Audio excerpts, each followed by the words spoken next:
ইসলাম বলছে হচ্ছে যখন আপনি কোনো ভালো কাজে নিয়ত করবেন, নিয়ত করার সাথে সাথেই আপনার সৃষ্টিকর্তা আল্লাহ তাআলা আপনাকে রিওয়ার্ডস দেওয়া শুরু করবে। ধরেন হচ্ছে আমাদের ওইদিকে একটা দরজা আছে, একটা জানালা আছে। আপনি নিয়ত করলেন হচ্ছে আমি এই দরজাটা রাখছি এবং এই জানালাটা রাখছি দিনে যেন আমি 5 বার আজান শুনতে পারি। তাহলে এটা তো এমনি আপনাকে রাখতে হইতো না আপনার এই যে বাতাস, আলো বাতাস আসার জন্য। কিন্তু আপনি নিয়ত করছেন না, আমি এই দরজা এবং জানালা রাখছি যেন 5 বার দিনে আমি মসজিদ থেকে মধুর আজানের ধ্বনি শুনতে পাই। তো এই দরজা এবং জানালা যতদিন থাকবে, যতদিন মসজিদে আজান হবে, ততদিন আপনি সওয়াব পাতি থাকবে। সুবহানাল্লাহ। এই কারণে আমরা এরকম নিয়ত করবো, আমাদের নিয়তগুলো যেন অনেক বড় হয়। আপনি যখন নিয়ত করবেন, নিয়ত করার পর থেকে আপনার রিওয়ার্ডস, আপনার সওয়াব আপনি পাইতে থাকবেন ইনশাআল্লাহ। ঠিক আছে? তো এই কারণে আমাদের এই নিয়তে পরিশুদ্ধ থাকা দরকার। প্রিয় শিক্ষার্থী ভাই এবং বোনেরা, পৃথিবীতে কয়েকজন মানুষ আছে যারা পুরো পৃথিবীকে নতুনভাবে আলোড়িত করেছিল। এর মধ্যে একজন হচ্ছে তুরস্কের নাজিমুদ্দিন এরবাকান। আপনারা কি ওনার নাম শুনেছেন? মানে একজন মানুষ চাইলে যে একটা নেশনকে অনেক উঁচুতে নিয়ে যেতে পারে, এরকম কয়েকজন মানুষের এক্সাম্পল আমি আপনাদেরকে দেব। এর মধ্যে একজন হচ্ছে নাজিমুদ্দিন এরবাকান, তুরস্কের। এই নাজিমুদ্দিন এরবাকান তিনি তুরস্কের মেকানিক্যাল ইঞ্জিনিয়ারিংয়ে একটা ইউনিভার্সিটিতে পড়াশোনা করেছে, মিডল ইস্ট টেকনোলজিক্যাল ইউনিভার্সিটিতে। এবং ওখানে পড়াশোনা করার পরে তিনি তার সায়েন্স টেকনোলজিতে তিনি এত বেশি এক্সপার্ট হয়েছিল, পরবর্তীতে তিনি এমন কিছু আবিষ্কার নিয়ে এসেছিল, এমন কিছু ইঞ্জিনের আবিষ্কার করেছিল 1950-55 সালের দিকে, যার মাধ্যমে পুরো পৃথিবী আলোড়িত হয়েছিল। পুরো পৃথিবী তুরস্কের এই ইনোভেশন দেখে তারা অবাক হয়ে গিয়েছিল। এবং তুরস্কের রাষ্ট্রে এই নাজিমুদ্দিন এরবাকানের উপর ভিত্তি করে পরবর্তীতে আজকের যে তুরস্ক, আজকের যে এরদোয়ানকে দেখতে পান, আজকে যে তুরস্কের যে সায়েন্স টেকনোলজিতে ডেভেলপ করা, আজকে যে তুরস্কের ইকোনমিতে ডেভেলপ করা এবং তুরস্কে মুসলিম বিশ্বগুলোতে নেতৃত্ব দেওয়া, এই সব কিছু নাজিমুদ্দিন এরবাকানের হাত ধরে তৈরি হয়েছে। তো এই কারণে আমাদের এই বাংলাদেশটাকে যদি আমরা উচ্চ আসনে নিয়ে যেতে চাই, তাহলে আমাদের এরকম নাজিমুদ্দিন এরবাকানদের মতো আমাদের এরকম বিজ্ঞানীদের দরকার। বিংশ শতাব্দীতে একজন মানুষ পুরো দুনিয়া আলোচিত করেছিল। এর মধ্যে ওনার নাম হচ্ছে একজন ইমাম হাসানুল বান্না। ইমাম হাসানুল বান্না মাত্র 22 বছর বয়সে ইখওয়ানুল মুসলিমিন নামে একটা প্ল্যাটফর্ম করেছিল। এবং এই প্ল্যাটফর্মের মাধ্যমে পুরো পৃথিবী, পুরো মুসলিম বিশ্ব, মিডল ইস্ট, আফ্রিকা অনেক বেশি আলোড়িত হয়েছিল। তো সে কারণে এই ইমাম হাসানুল বান্না, সাইয়েদ কুতুব, নাজিমুদ্দিন এরবাকান, বদিউজ্জামান সাইয়েদ নুরসি, এই ধরনের সাহিত্যিক, বুদ্ধিজীবী, বিজ্ঞানী আমরা যারা এখানে কৃতি শিক্ষার্থী আছি, আমাদের মধ্য থেকে হইতে হবে। আমরা যদি এরকম হইতে পারি, তাহলে আমাদের যে আকাঙ্ক্ষা, আমাদের যে স্বপ্নের বাংলাদেশ, সেই স্বপ্নের বাংলাদেশ বিনির্মাণ করা সম্ভব। আমি আপনাদেরকে কয়েকটা অনুরোধ করবো, আমরা যারা কৃতি শিক্ষার্থীরা আছি, আমরা যদি সফল হতে চাই, আমাদের কয়েকটা বিষয় সবসময় মাথায় রাখতে হবে। আমাদের মন থেকে বিশ্বাস করতে হবে যে আমরা পারবো। Be positive. মন থেকে বিশ্বাস করতে হবে যে আমি পারবো। এখানে আপনারা যারা আছেন, আজকে যারা এসএসসি দাখিল পরীক্ষায় আপনারা ভালো রেজাল্ট করেছেন, A+ পেয়েছেন, সামনে আপনাদের অনেক লম্বা জার্নি, সামনে আপনাদের ইন্টারমিডিয়েট পরীক্ষা, এরপর হচ্ছে বিশ্ববিদ্যালয় ভর্তি যুদ্ধ, তারপর চাকরি। কিন্তু বিশ্বাস করতে হবে যে এখানে আপনারা যারা আছেন, এখানকার আপনারাই আগামীতে ঢাকা বিশ্ববিদ্যালয়, বুয়েট, মেডিকেল সহ বাংলাদেশের বড় বড় যে প্রতিষ্ঠানগুলো আছে, সেই প্রতিষ্ঠানগুলোতে ভালো একটা সাবজেক্টে আপনি ভর্তি হবেন। এখানে মন থেকে বলছে কে একটু হাত তুলুন তো দেখি, যে বুয়েটে এই যে ভয় পাচ্ছে, আপনারা যদি এখন থেকে ভয় পান, আপনারা এই গোল্ডেন A+ পেয়েছেন, A+ পেয়েছেন, আপনারা যদি ভয় পান তাহলে কেমন হবে? এটা 2 হাত একসাথে তোলেন। মন থেকে যদি বলে আপনাদের প্রত্যেকের পক্ষে বাংলাদেশের বড় বড় প্রতিষ্ঠানগুলোতে পাওয়া সম্ভব ইনশাআল্লাহ। আল্লাহ তাআলা এই হাতগুলোকে কবুল করে নিক, আল্লাহুম্মা আমিন। 2 নাম্বার হচ্ছে এই যে সফল হওয়ার জন্য আমাদেরকে অনেক বেশি গ্রেটফুল হইতে হবে, যেটা আমাদের বক্তারা অনেক বেশি বলেছেন। বি গ্রেটফুল টু অলমাইটি সুবহানাহু ওয়া তাআলা। আমাদের সৃষ্টিকর্তার প্রতি অনেক বেশি কৃতজ্ঞ হইতে হবে। আমরা যদি মুসলমান হই, আমাদের আল্লাহর প্রতি অনেক বেশি কৃতজ্ঞ হইতে হবে। আল্লাহর কাছে আমাদেরকে বলতে হবে, 5 ওয়াক্ত নামাজ আমাদের কাছে বলতে হবে, এবং যদি পারি মাঝে মধ্যে একটু নফল ইবাদত করা, শেষ সাথে কিয়ামুল লাইল করা, তাহাজ্জুদের নামাজে গিয়ে আল্লাহর কাছে বলা। আল্লাহ তাআলা কোরআনের মধ্যে বলেছেন, ইয়া আইয়ুহাল্লাযীনা আমানু ইসতাঈনু বিস-সাবরি ওয়াস-সালাত ইন্নাল্লাহা মা'আস-সাবিরিন। আল্লাহ তাআলা বলছেন, হে বিশ্বাসীরা, তোমরা সালাত এবং সবরের মাধ্যমে আমার কাছে সাহায্য প্রার্থনা করো, নিশ্চয় আল্লাহ তাআলা ধৈর্যশীলদের সাথেই আছেন। এবং সবসময় দোয়া এবং জিকিরের মধ্যে থাকা। আল্লাহর কাছে চাইলে আল্লাহ তাআলা এত বেশি দিবেন, আপনি চিন্তাও করতে পারবেন না। এর পাশাপাশি আমাদের গ্রেটফুল হইতে হবে আমাদের পিতা মাতার প্রতি। আমাদের আব্বা আম্মার মন থেকে দোয়া আসে এমন কাজ করতে হবে।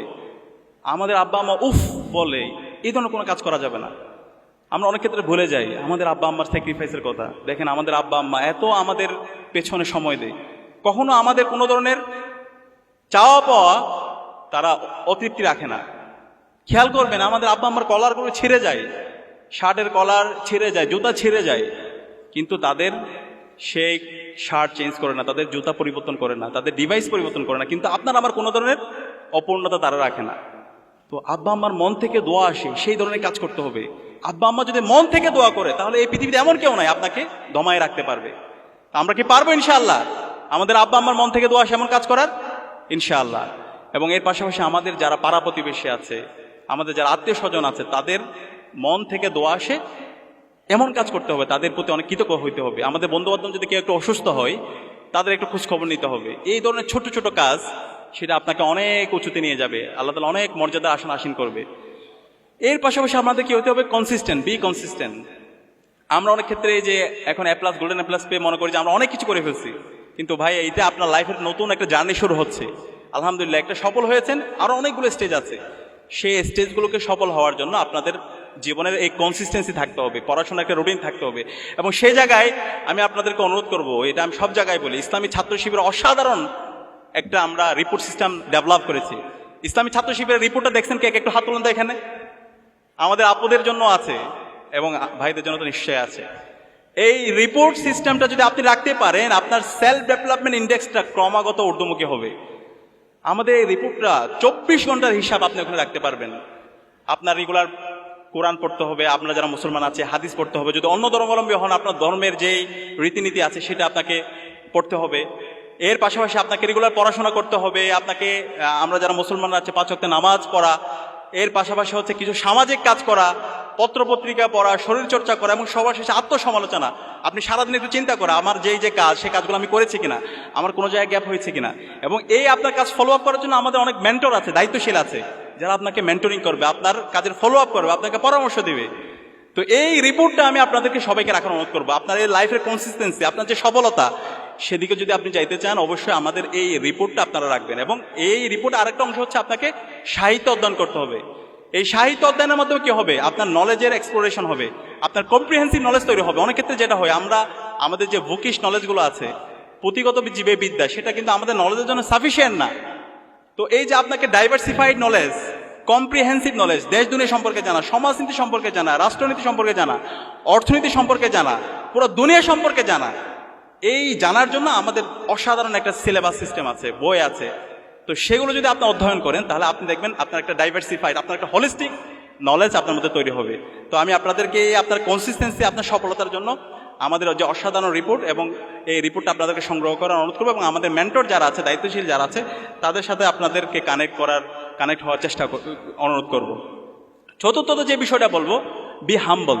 সফলতার জন্য সবচেয়ে গুরুত্বপূর্ণ যেটা, বিনয়ী হইতে হবে। অনেক ক্ষেত্রে যেটা হয়, আমরা যারা একটি সম্ভ্রান্ত পরিবার থেকে আসছি, আমরা যারা ঢাকায় পড়াশোনা করতেছি, ভালো কলেজে চান্স পাবো সামনে, ভালো রেজাল্ট করেছি, অহংকার চলে আসে। বিশ্বাস করেন, এই অহংকার আপনার পতনের কারণ হবে। অহংকারী হওয়া যাবে না। আপনি যত উপরে যাবেন তত আপনি বিনয়ী হবেন। এই বিনয়টা আপনাকে অনেক উঁচুতে নিয়ে যাবে। আমরা পৃথিবীতে যত সফল মানুষদেরকে দেখতে পাই, যত এক্সপার্ট লোকদেরকে পাই, তারা অনেক বেশি বিনয়ী। সে কারণে বিনয়ী হইতে হবে, কোনোভাবে অহংকার, উদ্যমী আচরণ করা যাবে না। সর্বশেষ যে বিষয়টা বলবো, B optimistic, never be pessimistic. অনেক বেশি আশাবাদী হইতে হবে, হতাশাবাদী হলে চলবে না। স্বপ্ন দেখতে হবে, স্বপ্ন দেখতে হবে ইমাম গাজ্জালির মতো একজন সুফি হওয়ার জন্য, একজন ইতিহাসবিদ হওয়ার জন্য। স্বপ্ন দেখতে হবে ইবনে সিনার মতো একজন ডাক্তার হওয়ার জন্য। স্বপ্ন দেখতে হবে সৈয়দ আবুল আলা মওদুদির মতো একজন তাত্ত্বিক হওয়ার জন্য। স্বপ্ন দেখতে হবে শহীদ আব্দুল মালেকের মতো একজন ছাত্রনেতা হওয়ার জন্য। এই ধরনের যদি আমরা স্বপ্ন দেখতে পারি, তাহলে দেখবেন যে আল্লাহ তাআলা আপনাদেরকে অনেক উঁচুতে নিয়ে যাবে ইনশাআল্লাহ।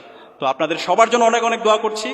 আপনারা যে নতুন জার্নি শুরু করছেন, সেই জার্নিতে আল্লাহ তাআলা আপনাদের যোগ্যতা, আপনাদের প্রজ্ঞা আরো বাড়িয়ে দিক, আপনাদেরকে নিরাপত্তার চাদর আবৃত করে রাখুক, এবং আমরা যারা আছি, আমরা সবাই মিলে যেন আগামীর বাংলাদেশ বিনির্মাণ করতে পারি। জুলাইয়ের যে শহীদদের আকাঙ্ক্ষা, সেই আকাঙ্ক্ষার আলোকে বৈষম্যহীন ইনসাফভিত্তিক বাংলাদেশ বিনির্মাণ করতে পারি, এবং আমরা সকলে যেন আমাদের আব্বা আম্মার চক্ষু শীতলকারী সন্তান হতে পারি। আল্লাহ পাক সুবহানাহু ওয়া তাআলা আমাদেরকে সেই তৌফিক দান করুক।